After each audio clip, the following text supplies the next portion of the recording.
Olha, vamos começar com um cenário aqui. Imagine que cientistas lá no laboratório acabaram de descobrir um gene. Certo? Um gene que pode, sei lá, tornar uma planta de milho totalmente resistente a uma seca severa. Uma notícia incrível, certo? Com certeza. Mas a pergunta que fica é: e agora? Como é que essa descoberta vira uma semente que um agricultor pode, de fato, comprar e plantar? E essa, assim, é a questão central, porque o processo é muito, mas muito mais longo e caro e complexo do que a maioria das pessoas imagina, né? Aham. Não é só uma questão da ciência funcionar ali, na bancada. É sobre atravessar um caminho super rigoroso de desenvolvimento, melhoramento e o ponto crucial de regulamentação. É uma ótima forma de colocar. E é exatamente esse caminho que a gente quer desvendar hoje. As fontes que a gente analisou pintam o quadro de uma maratona, sabe? Uma jornada que leva mais de uma década e pode custar dezenas, às vezes centenas de milhões de dólares. Antes que um único produto chegue no mercado. Exato. Então vamos começar com um dado que para mim foi bem chocante. O tempo médio para levar um gene do laboratório até o agricultor é de 8 a 15 anos. E com um custo que varia aí de 50 a 100 milhões de dólares. Onde é que vai todo esse tempo e todo esse dinheiro? Bom, o fascinante é como esse processo é todo dividido em fases, sabe? Tudo começa com o que eles chamam de fase 1, a descoberta. Achar o gene certo. Exato. Pensa em procurar uma agulha num palheiro genético. Os cientistas fazem uma triagem de milhares de genes para encontrar um que tem aquele potencial que eles buscam. Ok. E uma vez que eles encontram essa agulha, qual é o próximo passo? Aí a gente vai para a fase 2, a prova de conceito. Antes de colocar o gene na cultura de interesse, tipo milho ou soja, eles inserem primeiro em plantas modelo. Plantas modelo. Plantas mais fáceis e rápidas de manipular em laboratório.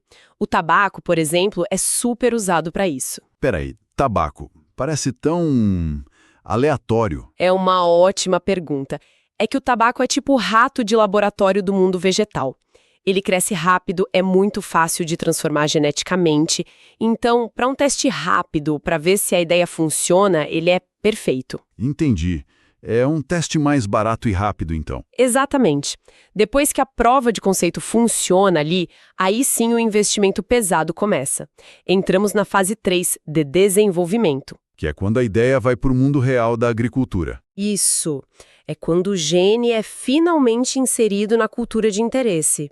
E olha, não é uma única inserção.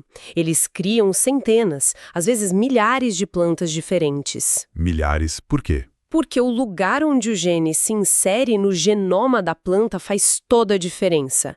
É nessa fase que começam os primeiros testes de campo, em ambientes bem contidos, para selecionar o que a gente chama de evento elite. Espera um pouco, evento elite. Isso quer dizer que tem inserções ruins?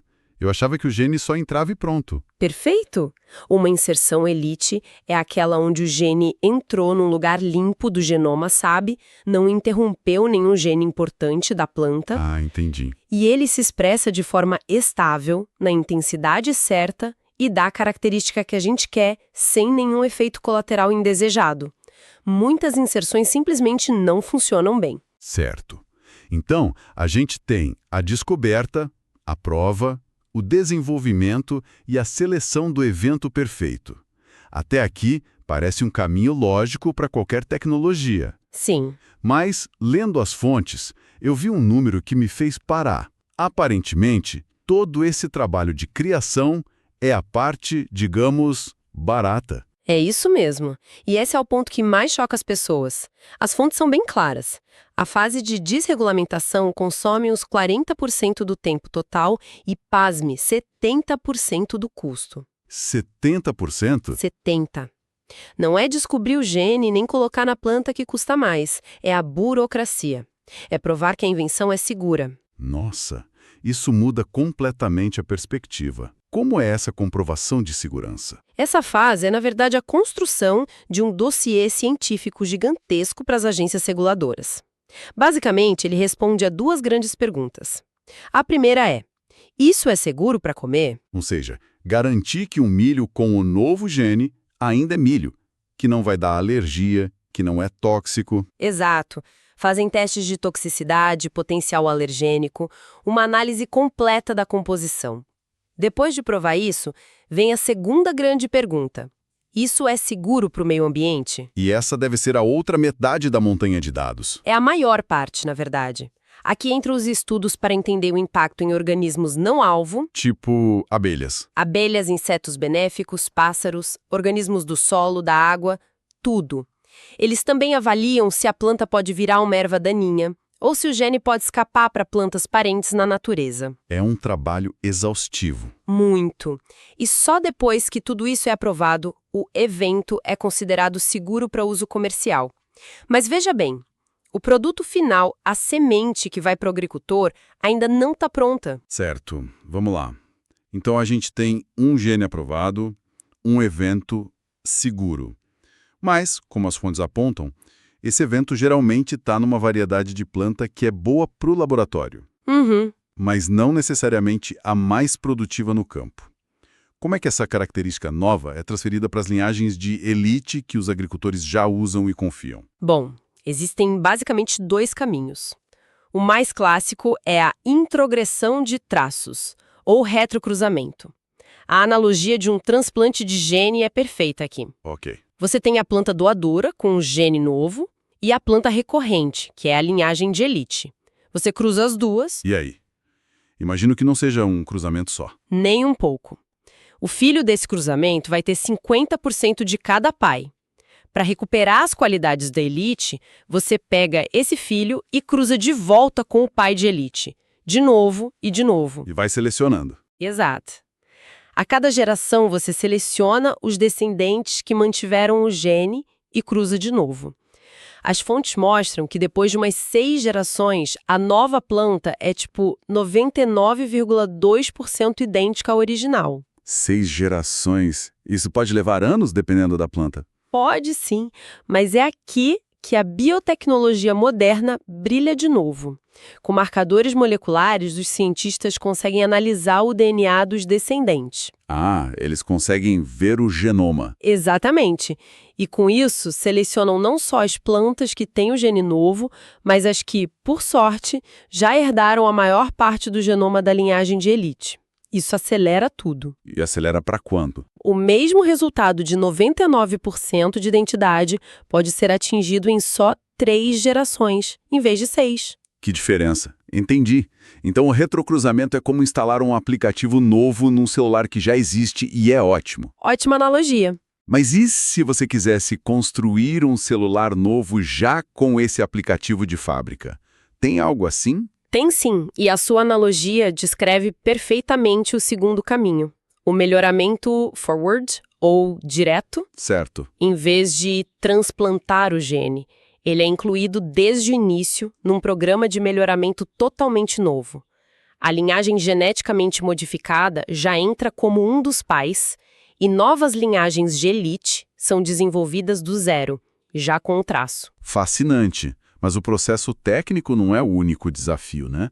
As fontes mencionam o tempo todo a complexidade da regulamentação que muda de país para país. Exato. E aí a gente tem um mosaico regulatório. A primeira pergunta que cada país responde de um jeito é: o que afinal é um organismo geneticamente modificado, um OGM? E qual é a diferença? Melhoramento convencional e mutagênese, que é induzir mutações aleatórias com química ou radiação, geralmente não são regulamentados. Plantas transgênicas, que recebem um gene de outra espécie, são sempre regulamentadas. E as tecnologias novas, como a edição de genes com CRISPR, que são bem mais precisas. Aí o cenário se divide totalmente. Países como o Brasil, os Estados Unidos e a Argentina, eles têm uma abordagem baseada no produto. Se a edição só alterou um gene que já estava lá, sem inserir DNA de fora, muitas vezes não é considerado um OGM. E o processo é mais simples? Muito mais simples. Já na Europa, a visão é focada no processo. Como uma técnica de engenharia genética foi usada, o resultado quase sempre é regulamentado como um OGM tradicional, com todo aquele custo e tempo. Entendi. E no Brasil, para um transgênico clássico, o que o dossiê para a nossa Comissão de Biossegurança, a CTN-Bio, precisa ter? Perguntas. A primeira é: o que exatamente você fez. Aí entra a caracterização molecular, o mapa genético da inserção, quantas cópias do gene entraram, onde... A segunda pergunta seria se funciona. Quase. A segunda é, essa mudança é estável? Eles pedem estudos de várias gerações para garantir que a característica não some, não mude de lugar, não se comporte de forma estranha com o tempo. Certo. E a terceira é a da segurança. A maior de todas. E é aí que vem a avalanche de testes que a gente já falou. A que custa 70% do total. Exato. Dezenas de testes que vão desde a digestibilidade da nova proteína num estômago simulado, até o impacto em joaninhas, minhocas, peixes. Cada interação possível com o ecossistema tem que ser estudada e documentada. No fim das contas, fica claro que o melhoramento de plantas moderno não é mais só coisa de agrônomo no campo. De jeito nenhum, é uma atividade super multidisciplinar. Para fazer essa máquina toda andar, você precisa de melhoristas, biólogos moleculares, genetistas, especialistas em regulamentação. E até advogados, imagino. E advogados, com certeza, todos trabalhando juntos. Então, resumindo o que a gente viu, criar uma nova variedade de planta com biotecnologia é uma maratona. É uma mistura de precisão científica, um rigor regulatório extremo e uma estratégia de negócios muito bem pensada. É um processo desenhado para ser meticuloso e, acima de tudo, focado na segurança. E vale dizer que ele nunca para, né? Como assim? Uma vez que uma característica é aprovada, ela pode ser combinada com outras, o que a gente chama de empilhamento. Tipo uma planta resistente a insetos e a um herbicida.